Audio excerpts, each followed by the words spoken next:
Hi, I'm Can the Magic Man and welcome to my weekly magic vlog. This is vlog number 2 and technically take 2. This is Monday and not pre-release Sunday when I initially hoped to record this particular vlog because I did record it on Sunday, but I had a long and pretty intense pre-release and I was pretty tired out, and the actual vlog I did went on for quite a long time, was a bit rambling, wasn't too good, so I decided to scrap that and I'll do another take and I'll hopefully, you know, do a better show. So, what have I been doing in the past week? We'll get to pre-release, which was quite a big thing. Past week, on Wednesday, I played a lot of Commander, and Commander seems, in general, like quite big at the moment in the play group. I'm enjoying it a lot. We have a local Commander meta where it's very blue dominated or spell dominated. Not a lot of people are playing creature based decks, so in response to that I built Rurik Far, which I'll flash up on screen. Rurik Far is a green and red commander for 6 that when you play him, if anyone casts a spell, a non-creature spell, whilst he's on the battlefield, Rurik Far deals 6 damage to them. So with like a heavy counter spell meta and things like that, I'll wait for my opportunity, play Rurik Far, then hopefully, no matter what people do, they'll just burn themselves down and cook themselves down, and I can just swing through heavy creatures. And a lot of the deck is creature-based ramp to get Rurik Far out quickly, and like Croson Tusker, you cycle it, you get land. Or Orcish Lumberjack, you sacrifice a forest, you get 3 mana in any combination you want. I can hit Rurik Far on turn 3 if I have an Orcish Lumberjack. You float both the mana, sack the land, then you've got, well, tap 3 mana, sack a land, then you've got 6, then you pump him out. The only issue is, if those decks do manage to get Rurik Far back from the battlefield into your hand or into the graveyard, kill him or send him back to a command zone, it can be quite a fight to get him back out again, by which point they've likely got to counter spells and you're kind of out of steam. But you can, in general, cause a lot of havoc and a lot of danger. If you're wondering why I'm holding the mic, by the way, I've got a new camera. As you can see, there should be, when I do this, no white borders either side of me. But I'm having to hold my camera on my usual mic stand. So for this section of the video, I'm going to hold my mic. There you go. On Friday, I did a, harsh segue, a Modern Masters 2015 draft. And in general, yeah, it was really fun. It felt like I was drafting a cube, which was fun. I didn't place particularly well in the actual draft because I went with 5 colour elementals as my kind of draft idea. Because one of the very early picks, like the second pick I got, was Horde of Notions, which I'll flash up on the screen. It's a 5 colour casting cost legendary creature with haste, vigilance and trample, and you can pay 5 mana, 1 of each colour, to get an elemental from your graveyard back to the battlefield. In general, really fun card. Put it in my deck, had some fun, never got to cast it, never drew it. I had a lot of cards which had basic land cycling. Didn't have many of, I think it's Verdant Growth. I'll put up the card it actually is, because this is just a very brief segue into M15. So I only had basic land cycling and not like rampant growths to fetch out lands, so I had to rely quite a lot on things which were either mana tappers that tap for each colour, or there's one specific card, I'll flash up what it is now. I don't know what it is off the top of my head, but it taps for 2 colour to only cast elementals. So I would tap that, then use those 2 manas of any colour to try and cheat in elementals. In general, my deck wasn't very consistent. I kind of deserved not to do very well, but I had a really fun time, and it was a good casual Magic experience, which I think is important.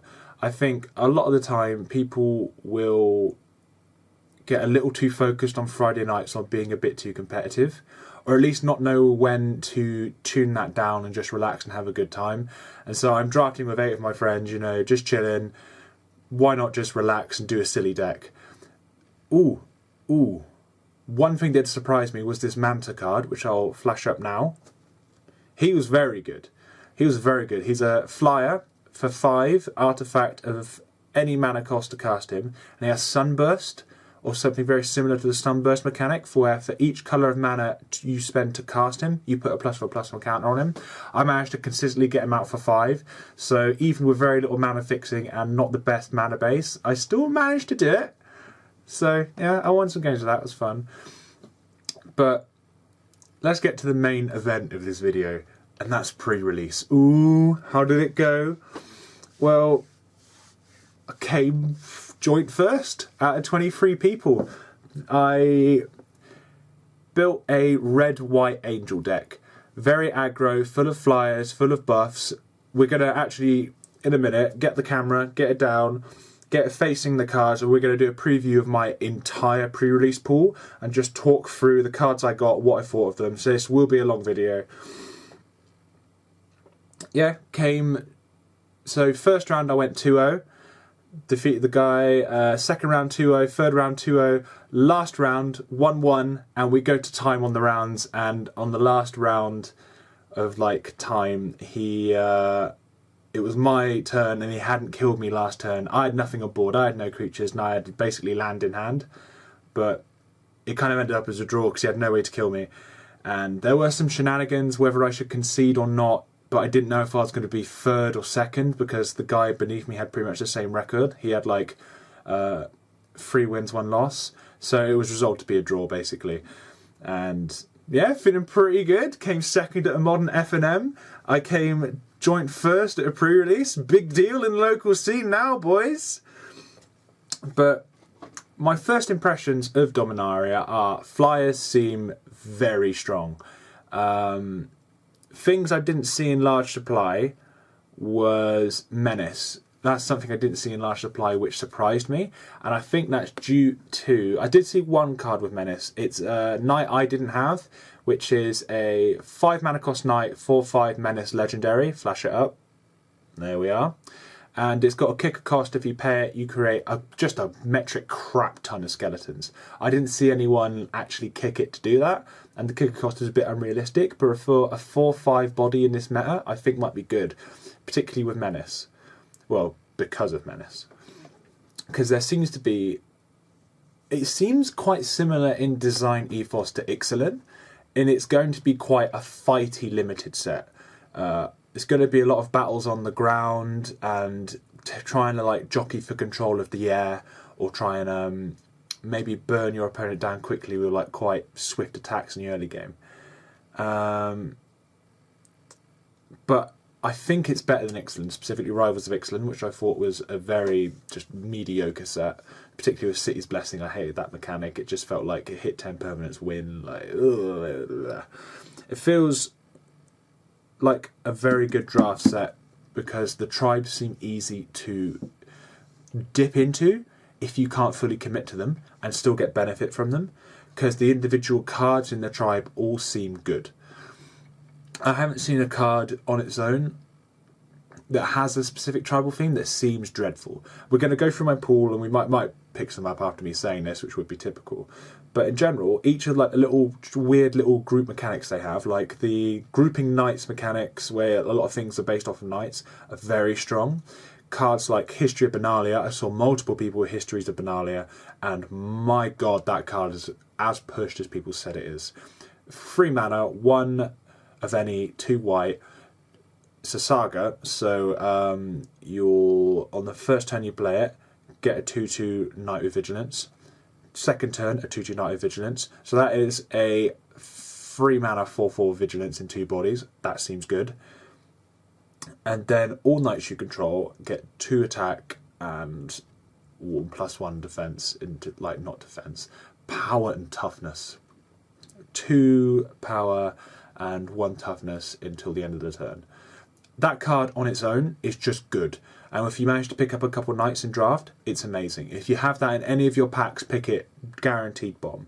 I was also impressed with Traxos Scourge of Krug, this giant artifact creature, because one of the other kind of what's it called? Themes of the set is historic permanence. So that is legendary creatures, artifacts, or sagas. And if you play them, you'll get benefits. So cards like Traxos Scourge of Krug will Skibbity bee bop bee bitty boo boo ski ooh bee bitty bee boo boo skiddly dee dee doo doo doo doo doo doo skiddly bee bop bop bitty boo. Alright, thoughts back together. He is a 4 mana 7/7 trample. I've just looked at it on my computer. And he comes into the battlefield, taps, and untaps if you play an artifact. And oh boy, is he good. I faced someone who... No, I will change what I say. He becomes untapped when you play historic permanent. That is insanely easy to do in this set. I was worried with this whole kind of historic sub-theme. It would be quite difficult to hit and quite difficult to pull off, but it's not. It's really easy to play legendary creatures. Sagas are actually quite common in packs, like... Oh, they're all around about the uncommon to rare rarity, and so you will pick up 2 or 3 in a draft most likely. And legendary creatures like Swamp to Fall, you're going to get a couple of those, and there's a couple of good artifacts too. So it's really not that difficult to untap him, and then you've got a 7/7 trample on turn 5, which is going to just eat up anything they have. The only issue is there is some removal that can very easily target him. There's effectively a 5 mana version of a Braid in this set, where it's 5 mana, deal 5 damage to target creature or destroy artifact in red for, I think it's 4 or 5. I'll flash it up, there you go, have a look. Yeah, that card is very good as both removal and dealing with something like Traxos or some of the larger golems in the set. I had it in my deck, which I came and I used like the second mode to take out Traxos. Like, he's terrifying. One thing I did also notice is that black feels very strong compared to a lot of the other colours. A lot of the removal is very efficient and very easy to use, and easily splashable. Things like Eviscerate, compare it to Impale from Ixalan, Rivals of Ixalan. Impale is 2 with 2 black for a sorcery speed, destroy target creature. Impale is 3 and 1 black for a sorcery speed, destroy target creature. I feel like in this set, they're trying to encourage more colour combinations, more colour mixing. And we'll see in my pool, like, there are cards which will allow that very easily, which I'm glad about. I feel like the colour restrictions with Ixalan were a bit ridiculous. Like, Rivals tried to bring it in, you can go Golgari, for instance, with Journey into Eternity and that other guy that fetches himself out into the graveyard. I'll flash up both. Neither of those were particularly strong cards to enable a Golgari archetyped in draft or in limited. Yeah, Golgari Explorer is a good, it's an alright deck. But I feel like Rivals were trying to force into these extra colour combinations when it was pretty much you draft the dinosaur colours, or you draft the vampire colours, or you draft the merfolk colours, or you draft the pirate colours, and you pick those tribes and you have to stick with that and you have to do well in those colours or you lose. I feel like Dominaria in comparison is going to be a much more open and a much more fluid and interesting draft format, much more rich. You can splash some wizards because they're just good into your Angels, Flyers type deck like I did. You could just put some knights into your sapling deck because some of the knights are just legitimately strong and it's fine to have them. Like, I think in general standalone card quality is a lot higher immediately in Dominaria. But without much further ado, we're going to switch viewpoints and we're going to go to the card view and just talk through my pool. So here we are in card view, and we're just going to go through my entire pool with first the things I didn't select. So here we have an artifact, Urza's Tome, cost 2, pay 3, draw a card and discard a card unless you exile a historic card from your graveyard. I don't think Urza's Tome is good at all. I think unless you're running purely an artifact deck, I think this is worthless really. And turn 2, there's better things you can do because I feel like this will be quite an aggressive format and limited. This may be good in standard. 3 mana, draw a card with very little downside in standard. It's probably good, reliable, usable. Will it break the meta? I don't think so. But in limited, maybe pass this by. Not brain melting. Pardic Wanderer. I think Pardic Wanderer is actually pretty decent. At common rarity, it's a 6 mana 5/5 with trample. It's easy to put in any deck, particularly any green deck where you're lacking any big late game finisher. You just draft this, you play it, and it swings pretty heavy. 5 is a bit risky. If it was 5/6, it'd be better, because a lot of things in the format, particularly red removal, will hit for 5. Like I was mentioning, I can actually get it out. I was mentioning a specific removal earlier. Fiery Intervention, there we go. Deal 5 damage to target creature. There's also a black spell I don't have. I will flash it up on screen now, which is sacrifice a creature as a kicker cost. Target creature gets -5/-5 until the end of the turn. So 6 mana 5/5. It is a bit of a removal magnet, but it's still a very good body. 5/6 would be better. Yada yada. So that I only didn't choose. I actually had quite a limited artifact pool, and I went for a historic theme in my main red-white like combo. So there's not very many artifacts. I was like, nah, I don't want those. Blue. Now, blue, I didn't see anyone playing at the pre-release, which is interesting. I don't think blue is particularly bad, but I think there are bad cards in this blue pool. This is the first comparison I want to make. Befuddle or Deep Freeze. Now, both of these cards do something very similar. Befuddle is target creature gets -4 attack until the end of the turn. Then you draw a card for 3 mana at instant speed, and is common. Then you have Deep Freeze. Enchant creature. Enchant creature has base power and toughness of 0/4, has defender, loses all other abilities, and is a blue wall in addition to all its other colours and types. Now, I think this is so confusing, because both of these are common. They do effectively the same thing of neutralising a creature, except Deep Freeze does it much better and much more reliably, and also deals with any problematic abilities. I think if you get a choice between two of these and you're like, I don't know, 5th, 6th pack, and you're just cycling through commons in your colours, always choose Deep Freeze. Deep Freeze is 100% better than this. Deep Freeze in some packs is going to be high up on pick, like tier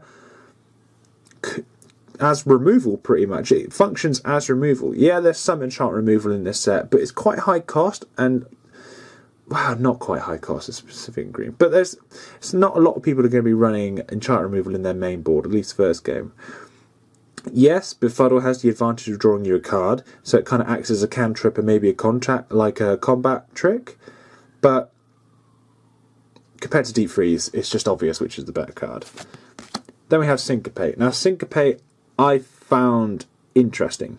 It's effectively Censor when you play it for 2 mana. Counter target spell if its controller pays 1. However, in late game, when you've all just got more mana sitting around, you're kind of flooding out in a limited environment, you know, like you're sitting on 6 lands and casting 1 spell a turn. Something like Syncopate, I think, is ridiculously strong, because you can dump all your unused mana from the turn where you're just holding something. It's not even suspicious mana. It's not, why is he leaving that mana open? He's just likely, your opponent's probably thinking, oh, he's got land in hand, or he's just got nothing he can do. He's just keeping that mana open to like make it look like he has something in hand.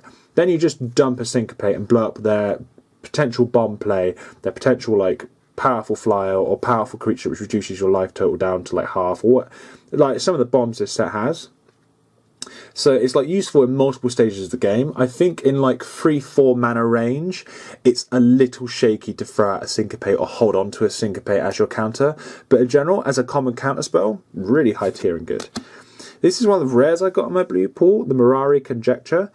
And I think if you're glowing for a kind of blue-red wizard burn archetype that's good, it's 5 mana for a saga. Return target instant card from your graveyard to your hand.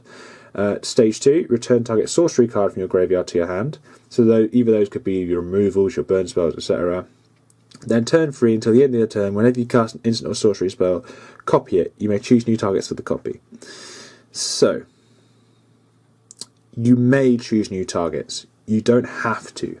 So if you have spells which can directly burn your opponent, and you're holding them in hand, you've got a board state which you can survive for 3 more turns after turn 5 up to turn 8, you could just blow your opponent up. But that's a big ask to survive 5 turns and not spend your removal and just hope your board state is there to do it for you, or you've drawn into creatures that can help you.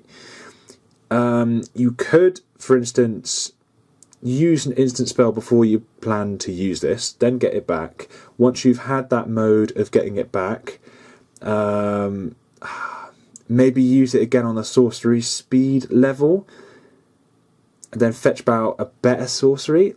You see, it's just a little awkward. It just feels a little awkward. It's potentially strong, probably good in standard, but feels a little awkward. Voldalian Arcanist. Tap to add mana of colourless nature. Spend this mana only to cast an instant or sorcery spell. For 2 mana, this is a good creature for that ability alone, really. Specifically in this kind of wizard blue-red archetype we've been discussing with the Mirari Conjecture just now. It's a Merfolk wizard, both relevant archetypes for standard. 1 free body in this limited environment is a bit weak. It does skirt around some removal, but not really enough. It can't really put up a good fight in combat. But as a common pickup, if you need something as a bit of a mana dork, he's pretty good. Arcane Flight. Now, flying is very important in this set. Very important. It's probably the most important I've seen flying in a while in a limited environment. It just feels like if you have a powerful flyer, particularly in white with the angels, which we'll get to, you just kind of win. So a 1 mana blue enchanted creature gets +1/+1 in flying. Awesome. Get it. Play it. It turns terrible creatures into brilliant creatures. It turns just big, dumpy ground things into killers that can take out their threats in the air that are causing you hassle. If they've got a 4/4 Vigilant Serra Angel, let's assume you're down to about 16 health, you take some hits. That's like a 4-turn clock. You need to put something in the way. And that +1/+1 allows you to do that. It allows you to take one of your weaker creatures and make it into a blocker in the air, a house, something to keep you alive, or something that can just act as removal and stop them from attacking. Awesome.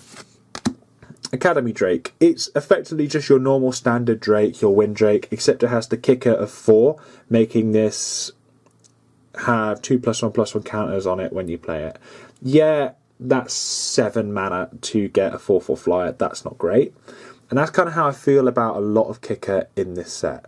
It feels like they've put the kicker cost on with the design intention of making just a decent card already, but if you are stuck with it late game as your draw and you pay the kicker cost, you're not dead in the water. It still gives you something.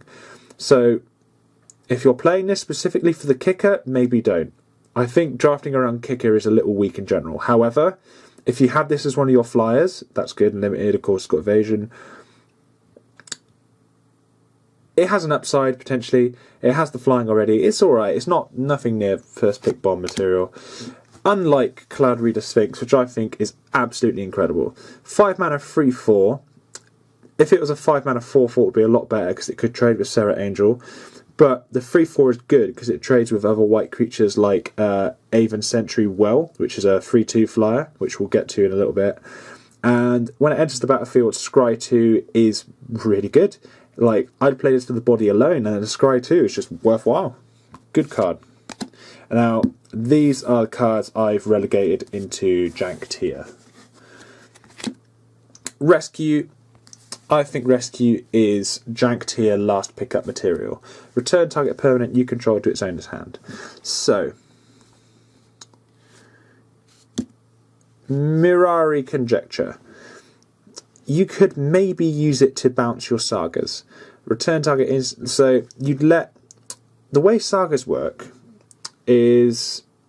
When you play them, they go on the stack, then they enter the battlefield. Then a counter is put on them which does not go on the stack. Then their ability is activated. That ability then uses the stack. So, I don't know if this is removed from play, the ability does not resolve, if that counters it.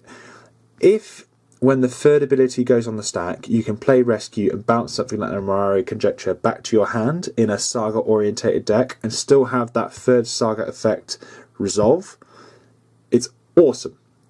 If Rescue is just the kind of card where you bounce some of your own things back before removal, it's a bit rubbish. Because a lot of the time it's just going to sit in your hand dead, or just be like, I've blocked with this creature, and like bounce it back before damage to keep it alive. Rescue is interesting and potentially good, but I don't see myself picking it up. Cold Water Snapper. Okay, Cold Water Snapper has hexproof. That's nice. It's a 4/5. That is not nice. Cold Water Snapper dies to Pardic Wanderer. They cost the same. One can be played in any deck with its mana cost. One has trample, the other doesn't. One has more attack, the other doesn't. And I don't think hexproof is enough to really save Cold Water Snapper. Like, I really don't. Because, yes, there's going to be a quite heavy battle on the ground, particularly if you're against knights, and it's just a good way to slow that down. But at 6 mana, they're all going to have enough bodies on the board that a 4/5 blocker isn't going to mean much. Yes, you could put something like a short sword on this to make this into a 5/6, but then we're going into blue historic, and then we're going into a whole other ball game, and then you're trying to make Cold Snapper work, and you may as well just not try and make Cold Snapper work. Galarian Scholar, it's a 2/3. It kind of reminds me of Curio Vendor from Kaladesh, which was a 2 mana 2/1. It's just a curve filler for blue at common. Any effect would have been nice, and 2/3 body's okay. It trades off well. There are a lot of 3/2s and a lot of 2/2s at the same kind of mana cost, so it does trade well. It's a nice little blocker, but yeah, it fuels Wizards a little bit. It's not crap tier, it's just not interesting tier. Divination's not jank, it's just not very interesting really compared to some of the other things. It's not removal. Yeah, drawing 2 cards is nice. It might be good to do that if you've got some kind of end plan, but yeah, it doesn't blow me away. It's not too crazy. So that's blue. That's the blue pool. Let's go into green, and main event, Grow from the Ashes. I think Grow from the Ashes is awesome. You pay 3 mana, search for a basic land, put it on the battlefield, untapped, then shuffle your library. There's a lot of very decent 1 mana creatures, so if you play us on turn 3 and get that 1 mana open, you could play a 1 mana creature as well. There's a lot of 1 mana removal or 1 mana buff team spells that are relevant. You could leave that mana open to do that, and that's not even taking into account its kicker cost, which is so reasonably priced. So 5 mana, fetch 2 lands out, untapped onto the battlefield, at which point you're open to play a 2 mana creature, a 2 mana removal spell. Brilliant, just brilliant little card, and I think this card on its own is going to allow so many colour splashes for green to go into, just because it's such an efficient and easy to draft way of fetching different colours. Gift of Growth is interesting. It's another low cost kicker spell for the initial cost, 1 green, 1 any, untapped target creature, it gets +2/+2 until the end of turn. If you have Kraxos Scourge of Krug in your deck and you're going for a kind of a green uncolourless or green whatever historic like kind of theme around Traxos as your main bomb, Gift of Growth is awesome. It's an okay combat trick, but I feel like leaving 2 mana open on an early turn to use this is very suspicious. Leaving 4 mana open on a later turn is very suspicious. I think as the draft environment develops, people are going to expect Gift of Growth quite a lot. 4 mana untapped target creature gets +4/+4 until the end of turn is pretty damn good. It will take out most things. Like, even if you're playing a 1/1, it could take out a Cold Water Snapper, for instance. If you're playing a 2/2, then it pretty much takes out anything on the ground in this set, which isn't somehow buffed. So yeah, it's good. It's a nice combat trick, but I think as the meta develops, people are just going to expect it. Grunt the Lonely King. Woo! The main event. This card is nuts, in my opinion. So he's a 6 mana 5/5, and if he attacks alone, double his power and toughness until the end of the turn. So what we have here is a 10/10 for 6. That's terrifying. Pay his kicker cost, knock him all the way up into a 9 mana card. He comes into the battlefield with 5+1/+1 counters on it. Then we're getting, if he attacks alone, ush, a 20/20. That's insane. And it's double his power and toughness until the end of the turn, not double his base power and toughness. So if you have him in any way blocked, like you've got a short sword on him to make him into a 6/6 from his base body, then he's a 12/12 when he attacks alone. Give him trample, give him flying in some way, like Arcane Flight we've just seen. He just wins the game. No two ways about it. Yavimaya Sapherd has a complicated name, but is a good card. Even if you're not going into Saplings, if you're just looking for something in a 3 mana body, he's awesome. 2/2 creates a 1/1. If you're trying to slow down the game for blocking, brilliant. If you're trying to go into a Saproling theme and you're hoping for the Saproling Lord, like Spore Crown Fallid, he's awesome. Because with Spore Crown Fallid, who is a 2-mana 2/2 that gives other creatures and Saprolings +1/+1, if you play him turn 2, they don't remove it, then you play Yavimaya Sapherd, you have a 3/3 and a 2/2 for 3 mana. That's 5/5 for 3 mana, basically. That's insanely good. And in 2 bodies, which makes it less prone to die to removal. Because if they do spend their removal, they're going to kill your Spore Crown Fallid, obviously. Leaving you just still 2 bodies, and they've done nothing on their turn 3/turn 4, which stops that. It's just, I like it. Spore Crown Fallid, just move for that. Brilliant little card. Spore Swarm. Now, Spore Swarm, in comparison to, oh look, he's primed it, Saproling Migration, I feel is worse. Saproling Migration is 2 mana, 1 green, 1 any colour, create 2 1/1 Saproling creature tokens. If the spell was kicked for an additional 4, making it 6, create 4 of those tokens instead. I think turn 2, 2 1/1s is better than turn 4, 3 1/1s, frankly. Turn 4, 3 1/1s, unless you have your Spore Crown Fallid out, your Lord, it's just kind of nothing. They're just blockers at that stage. You're not going to want to attack with them or swing with them. And unless you've got something on the board which sacrifices or using them. So, like, if you're splashing into black, having a bit of a black preview here because we're going heavy into Saprolings, I feel like if you have Fallid Omnivore out, then Spore Swarm's the better option because it just creates an extra body. But I think Saproling Migration in general is the better card. Because by turn 4, like I've said, if by turn 4, if you just create like 3 1/1s, it's nothing impressive. And if you've got nothing else to do on that turn, it's just kind of a bit of a waste. It's not that impressive. The kicker cost of creating 4 is fine. It makes it into like a non-dead draw, but you mainly want to hit that on turn 2. Untamed Kavu is amazing. Like, I think this is bomb material and early pickup worthy. It's a 2/2 Vigilance Trample. Amazing. If someone's playing like a Swarm deck, a 1/1 deck, you just kill their 1/1s and trample over, deal 1 damage to them. It has a very reasonable kicker cost of 3 to make it into a 5 mana cost creature. Comes on the battlefield with 3 +1/+1 counters if it was kicked. Wow. So it's a 5/5 Vigilance Trample. Amazing. Like, pick this card up. Like, especially with all the little buffs and stuff going around, he just gets better and better. Broken Bond, I feel, is a worthwhile card to draft. Broken Bond is 2 mana, 1 green, destroy target artifact or enchantment. You may put a land card from your hand onto the battlefield. It ramps you and it destroys artifacts, which, if you're facing a historic draft deck or a historic limited deck, is awesome. It also destroys enchantment, which is brilliant against sagas. It's brilliant against some of the very powerful white legendary enchantments, which they put into their creatures. Broken Bond, if not main deck, is 100% a late draft sideboard pickup. Like, you can wheel it if you're looking for other things to fill out your creature curve or removal curve, but bear in mind how good it can be in this limited. Land of What Elves is Land of What Elves. Pick Land of What Elves. Pierce the Sky is also damn good removal, specifically with green.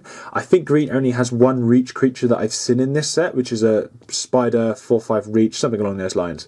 So picking up 1 or 2 Pierce the Skies just to cover your ass if you're against a Flyers deck, which, like I've said before, seems powerful, is worth it. Do pick up Pierce the Skies.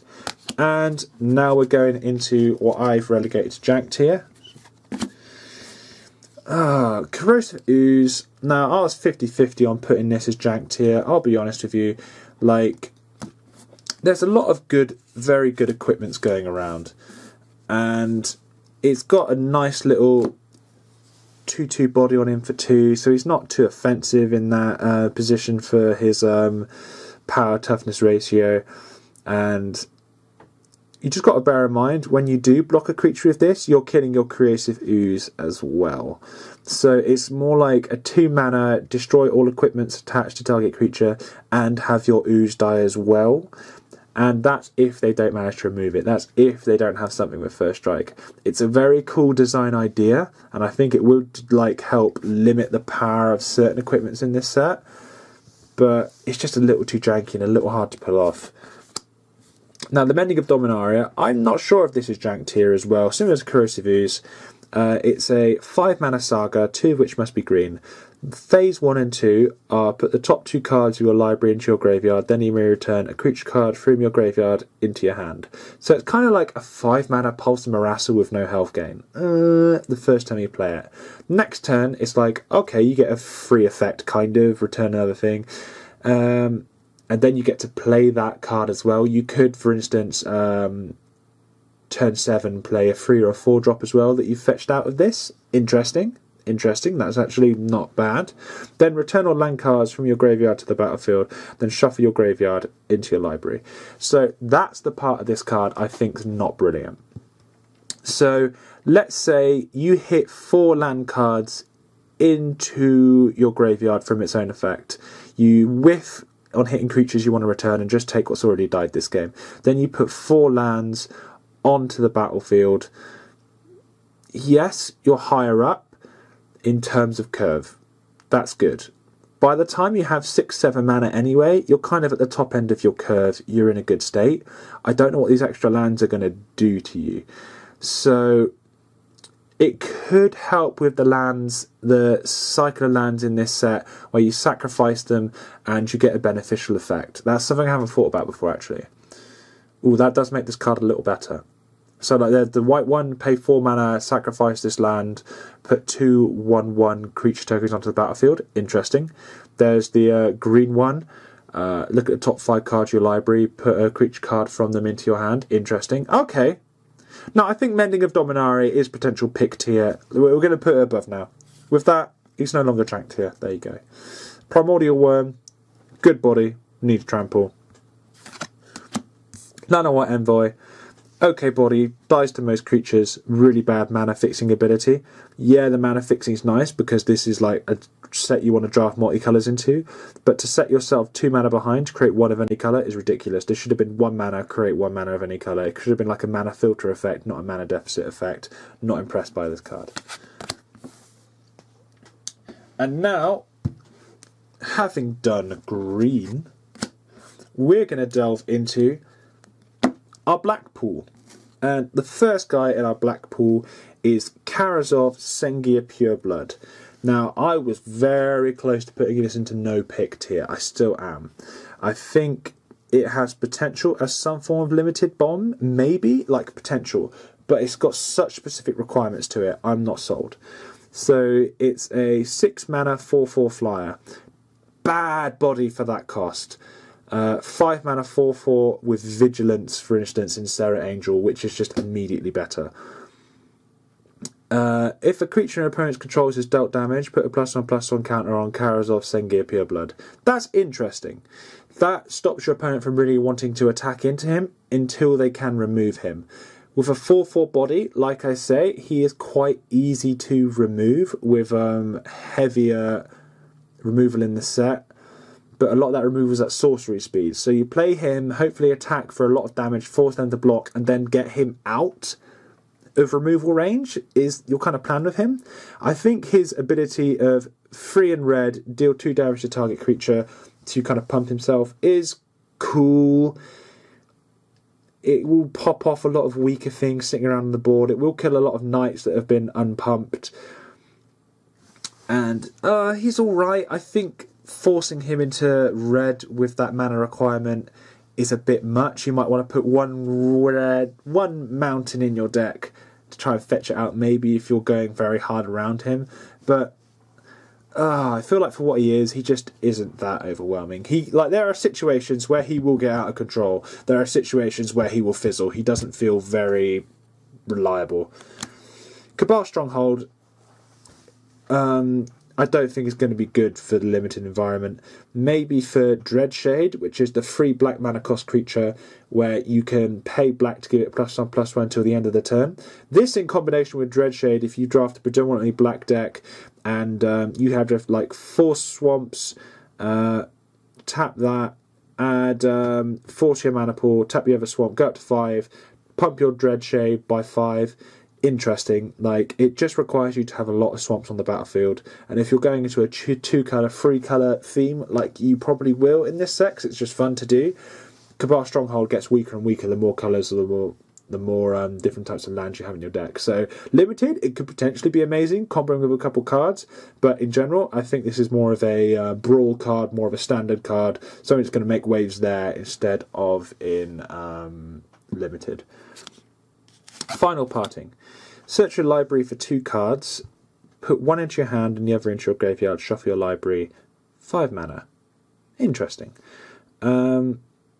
This could be good with certain synergies. We're having a preview of my main deck now from my actual draft, well not draft, a sealed deck, which I made.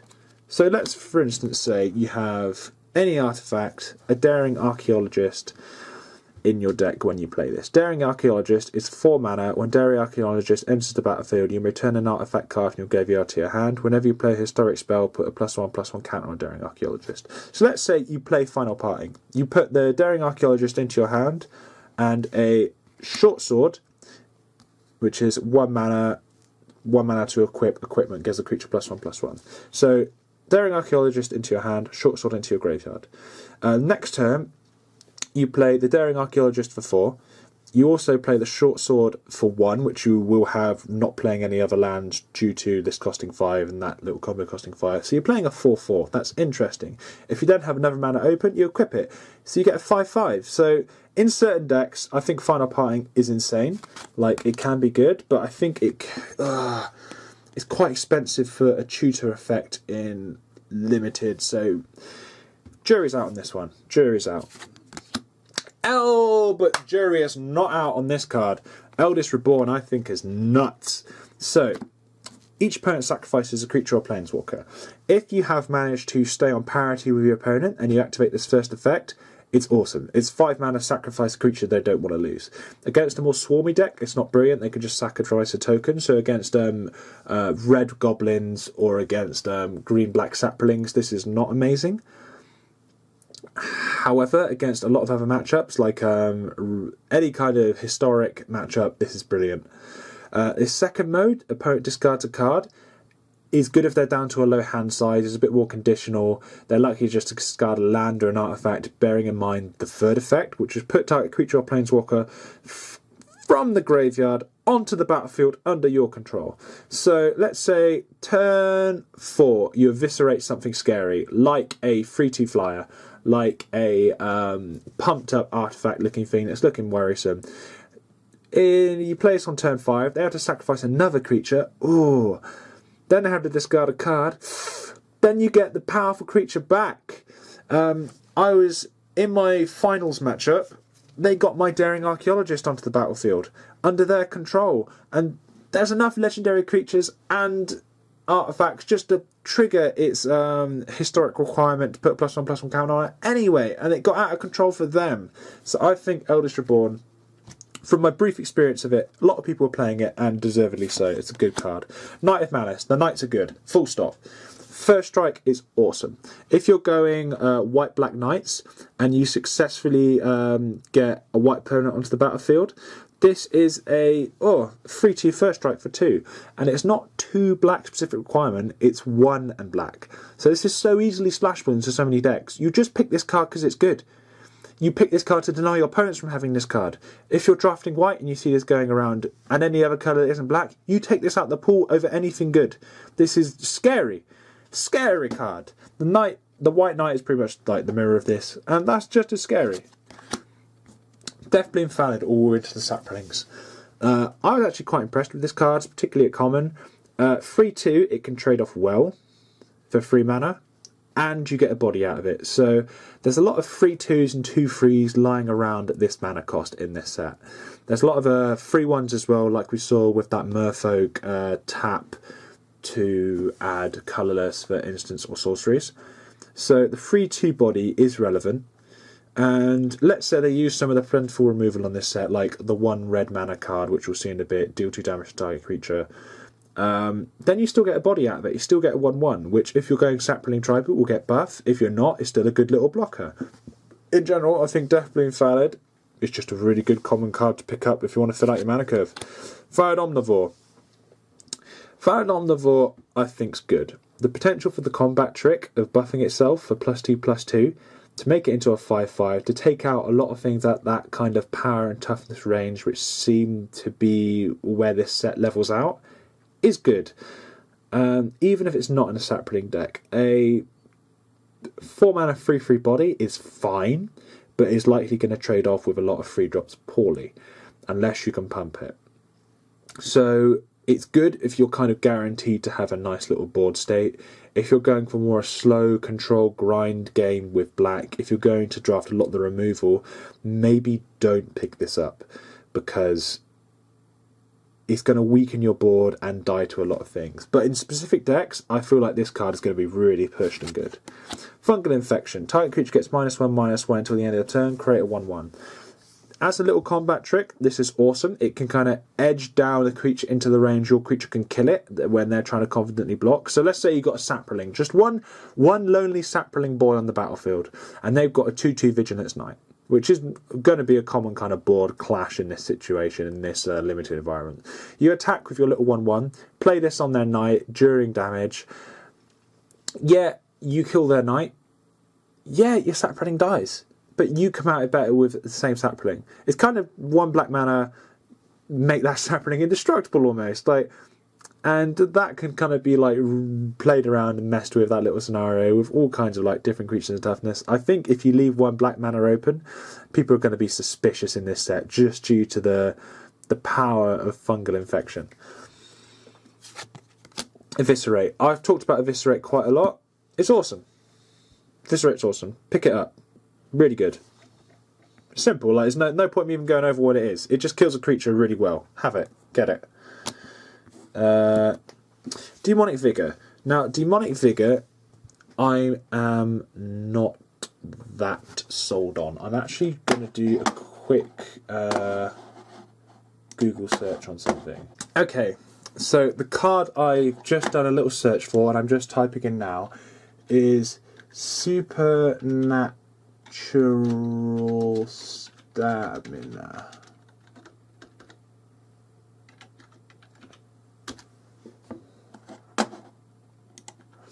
So, let's compare this to another card currently in Standard, which has the same effect of saving one of your creatures from being killed. Supernatural Stamina. Until the end of the turn, target creature gets +2/+0, gains when this creature dies, returns to the battlefield, tapped under its own control. 1 black, instant speed, compared to Demonic Vigor. Enchant creature gets +1/+1. When enchanted creature dies, return that card to its owner's hand. So, which is better? Supernatural Stamina in every single scenario, because Supernatural Stamina can be used as a combat trick. Brilliant. It can trade off effectively with creatures of higher power toughness, lower cost creatures, like your turn 2 creature could trade off with their turn 4 maybe. Incredible. Demonic Vigor, yeah, is cheap, and it is a constant buff to a creature, but when it dies it returns it to your hand. It doesn't stay on the battlefield. Ugh. Unless you're playing something which has a powerful enter the battlefield effect, this is just a bit lackluster. I think this is actually mid-tier pick, it's going over in this pile, when I think Blessing with Bells Unlock is awesome compared to Demonic Vigor, because target creature gets +2/+1 for single black mana. That is insanely good in this set. I saw someone trade off multiple times with this, 2 for 1 for some of my creatures in the final. Oh, it was nasty. The creature's legendary, it gains lifelink until the end of the turn. I think lifelink is a very strong keyword in this set. Gaining life is going to be the way you kind of edge out and defeat an opponent quite a fair amount of times, I think. It's going to get to the point where you just take a hit from them and survive it, then swing back on the counter swing to win, or you just lock up the board and gain so much life you're kind of just in a winning position and can chip away with flyers. So Blessing with Bells Unlock is awesome. Cabal Paladin, when you play a historic spell, Cabal Paladin deals 2 damage to each opponent. It's okay. 4 mana, 4/2 body is pretty weak. This dies to a lot of removal. As we've seen with a lot of creatures, they're all going to be pumped up a little bit. It's going to quite easily die in combat as well. So this is probably for some kind of burn archetype, if there is the potential for that, where you play as many historic spells as you can, you draft 2 or 3 of these, and you intend to kind of chip down your opponent that way. But There's lifelink, particularly from white, would put a scupper in this plan. Life gain from some of the kick spells you can put in green would put a scupper to this plan. In general, I'm not too high up on Cabal Paladin. Its Knight archetype is interesting. Its cost would be reduced by certain cards in the set. It would work well with History of Benalia, but you just rather draft better knights. He's more just something you pick because you want him in your curve and you need another knight. He's not crazy. And so he goes into jank pile, and here's the rest of the jank pile. And I'm sorry to say, this upset me. I think Rat Colony is dreadful in Limited, and I have multiple reasons why, really. It's just that its toughness doesn't increase, basically. Because let's say you go for Rat Colony. Turn 2. Turn 3, you play a second Rat Colony. You have 2 free ones. Great. You've just played 2 subpar 2 mana creatures. Like, nothing incredible. Nothing incredible at all. And there's things in Standard, particularly from Amonkhet, deal 1 damage to each and every creature. Rubbish. Rubbish. Don't pick it. Cabal Evangelist is a 2/2 for 2. Boring. It's not even a knight, it's a cleric. Soul Salvage is a worse wonder in death. Garbo. So that's just my pool I didn't make my deck from. And here's just some spicy extra boys. We have 2 white-black cards, which I think white-black is the strongest archetype in this set. We have Arvad the Curses, Death Touch, Lifelink, other legendary creatures you control get +2/+2. For 5 mana this is expensive, but if you already have quite a strong board, then he's strong enough, I believe, just to win you the game straight up on the spot. Then Arya, Knight of Windgrace, probably one of the best rares I've seen in terms of the Knight archetype. It has Vigilance on a 4/4 body for 4, which is insane. It's so strong. You can pay to tap her and create a 2/2 white knight token with Vigilance. So she herself has Vigilance, so you can attack her, not tap. Then at the end of your opponent's turn at instant speed, tap her, create another knight, untap her at the start of your turn. Then for 1 black mana, tap X untapped knights you control, including Ariel, Knight of Windgrace, and destroy target creature power X or less. So many knights have Vigilance in this set. I feel like you're always going to be reliably able to have a large amount of untapped knights trigger effect. Whenever I saw this played, I killed it immediately. It's terrifying. Okay, so now we have our main deck overview, what I actually played to get me to the top 2 of the limited event pre-release thing. If I seemed a bit rushed with my last little knights, that's because I was running out of battery on my camera and had to kind of quickly stop recording, switch positions, plug it in, and now it's plugged in and we're recording from that. So we're back to normal. So Daring Archaeologist is a card we've seen before because I talked about it in combination with Short Sword. Daring Archaeologist is awesome. So Daring Archaeologist is a 4 mana 3/3 which fetches an artifact card from your graveyard back to your hand. And there are a lot of decent artifact cards to fetch. So we have already seen Short Sword as one. And we talked about playing Daring Archaeologist on turn 4, playing a land turn 5, putting effectively 2 +1/+1 counters for 2 onto Daring Archaeologist, which is really strong. We have things like Sparring Construct, a 1/1 for 1, and when it dies, put a +1/+1 counter on target creature you control. I think this is one of the best one of the best 1-drops you can have in this limited environment. 100%. It's so good. It's a brilliant blocker. It's an attacker which can always chip in for damage because they're very unlikely to want to block it, because if they do, it's just going to make your strongest creature stronger. Using things like Sparring Construct and Short Sword, I reliably got Daring Archaeologist up to a 5/5 for 4, even hit 6/6, close to 7/7. Wonderful. I think Sparring Construct is close to being one of the better 1-drops in the format. 1-drops. And I might regret saying that, but I think it's honestly that good. It triggers Historic, it goes into Artifact themed decks, which are going to stick around with Kaladesh. The +1/+1 counter is a relevant thing. who knows? Winding Constrictor could make a comeback. Like, these boys are good. Then we also have things in the limited environment like Skittering Surveyor, which is a 3-mana 1/2 that when you play it, enters the battlefield and fetches a basic land card into your hand. Things like Skittering Surveyor is why I've been hyping pretty much constantly the power of multicoloured plays and multicoloured deck strategies in this limited environment. I don't think it's a coincidence. Me and the guy who are at the final of the pre-release both had Skittering Surveyors in our deck. I think it's so good to ramp into your more powerful 4-mana things like Daring Archaeologist or like Aven Sentry. Look, he prepared for this! Which is a 4-mana 3/2 flyer.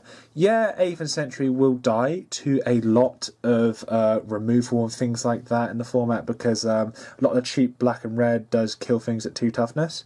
It's still a 3 attack flying body, which is, it's spicy, it's good. If you put something like Short Sword onto it, make it into a 4/3, it can trade off with a Serra Angel, trade off with some of the scarier angels. I think Aven Sentry is a very good kind of, not bomb pick, but definitely evasion pick. Oh, he got 2 of them. Memorial to Glory is the land that I was talking about in conjunction with... hang on, I'm just fetching the card from over here. I've had to move things quite around. We were talking about in conjunction with the Mending of Dominaria. And it's part of a cycle of sack lands, get a benefit. The green sack lands, look at the top 5 cards of your library, choose a creature, I think is probably the strongest. And talking to the guys at the pre-release, it's generally the idea that that's the strongest. And it's probably going to fuel some form of Stompy archetype in Standard, because you play it, yeah, it comes in tapped, isn't brilliant, but by the time in that kind of stompy, kind of aggro deck, you've run out of your steam, you run out of things in hand, popping one of your lands away to get something back into your hand next turn, playing something like a Steel Leaf Champion, is awesome.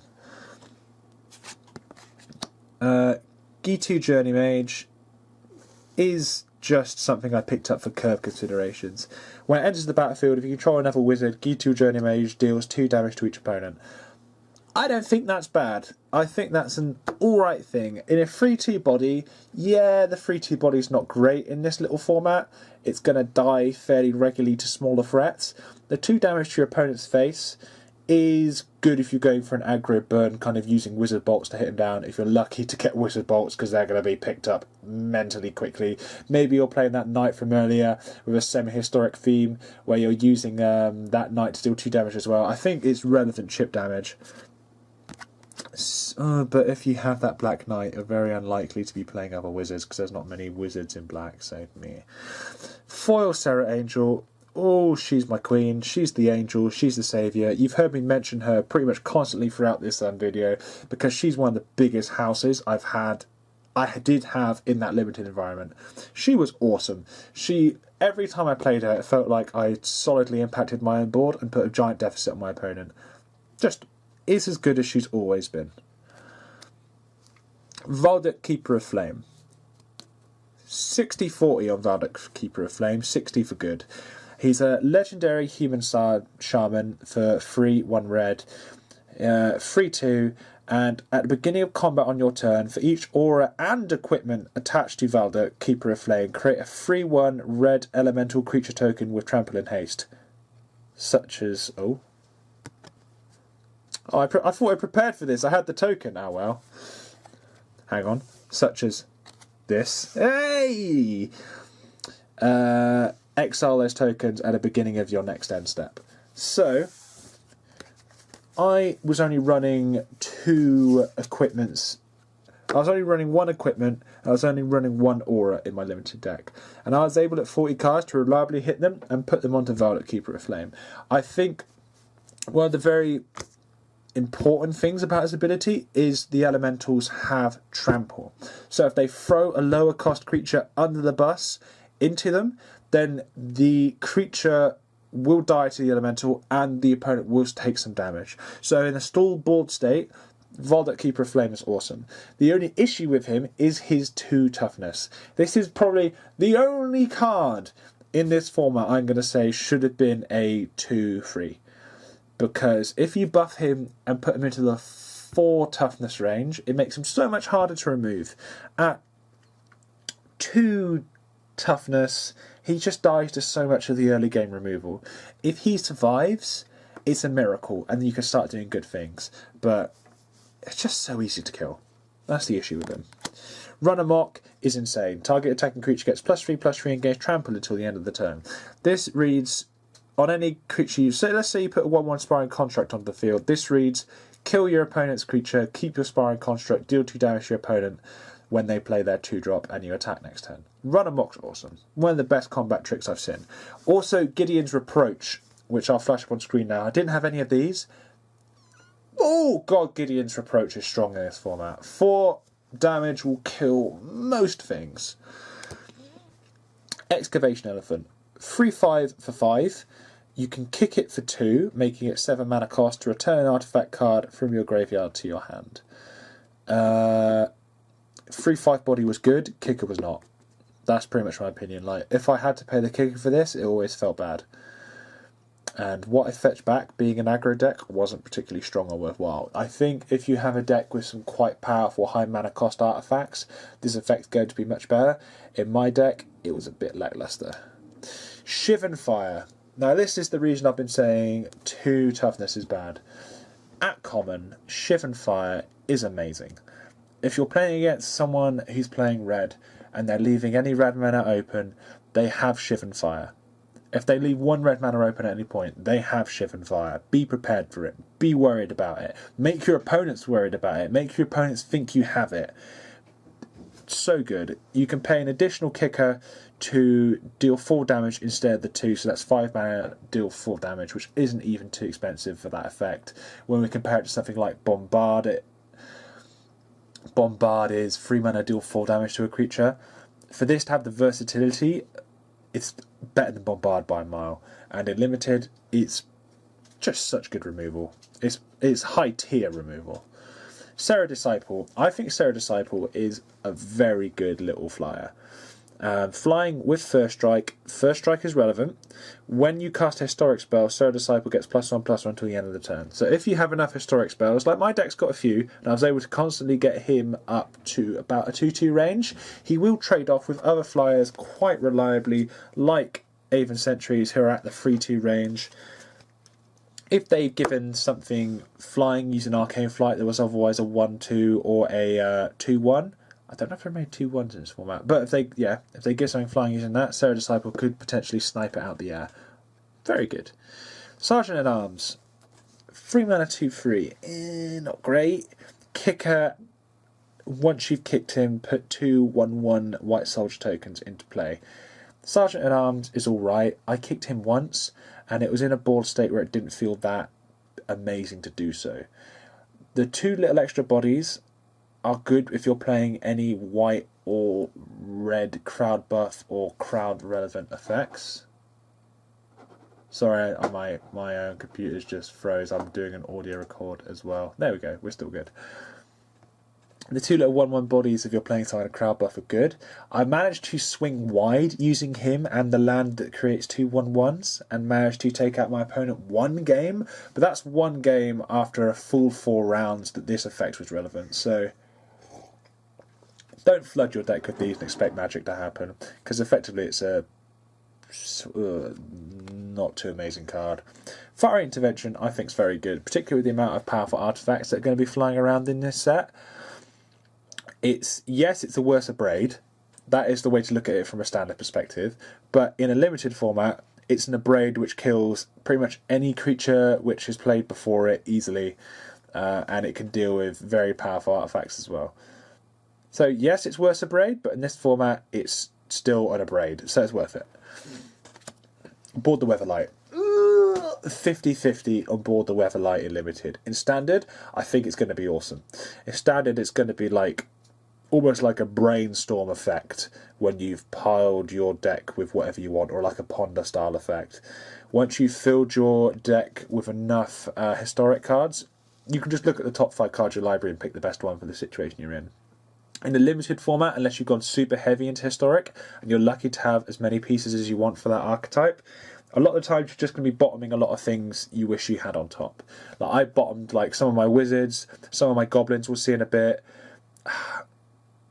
using this and missed my land drops, and I fetched some of my larger legendaries that didn't affect the board state with it, and it just felt a little bit lackluster in this particular limited deck. Oh, she gon' take you out tonight. Oh, look at the Mana, it's so bright. I love Mesa Unicorn. Okay, let's compare it to Bishop Soldier. 2 mana, 2/2 lifelink. Bishop Soldier had a more relevant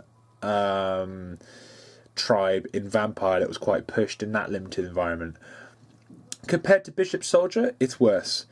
But it's still a 2/2 lifelink. And with the amount of auras and equipments and attachments you're going to be putting on cards to make them stronger, you can gain a fair amount of life off this card, and that's relevant. It's a nice card. I like it. It's not bomb pick. It's probably not even high tier, like mid tier pick. Sorry, someone's walking past and talking. I think it's more like later game, decent curve filler above other options. On Sarah's Wings, however, is guaranteed bomb. You pick up on Sarah's Wings if you see it. Target creature becomes legendary, gets +1/+1, vigilance, flying, and lifelink. Target creature becomes an angel. Put this on something that's already strong and win the game. There's not much I can say about this card other than you pick it. At 4 mana, it seems expensive. It's not. In limited, it's a bomb. It's just a bomb. If your opponent can't deal with it, you win. And I hit 30 life on one game from a deficit. I was on 8 life, my opponent was on 22, and I won the game for playing this onto one of my creatures, and like we pretty much traded life totals. It's insane. Blessed Light, brilliant removal spell. The exile target enchantment is useful to get rid of Ansara's Wings if you believe your opponent has any way of fetching it out. I was against someone who had in their deck Tragic Poet, and they had it on the battlefield, and I used my Blessed Light to exile the creature with Ansara's Wings, not noticing the Tragic Poet, forgetting its effect, and they brought back the Ansara's Wings by sacrificing the Tragic Poet, and that play pretty much won them the game. That was in our final round that I just managed to hold that into a draw. So be aware, think with Blessed Light, what is the issue here? Is it the enchantment, or is it the creature? Particularly in this kind of scenario with something like On Sarah's Wings. If it's the enchantment and the creature itself is not in any way threatening, it's like a 1/3, maybe target the enchantment. Give them no chance of getting back On Sarah's Wings. So if they play it again and you've wasted your Blessed Light, you're screwed.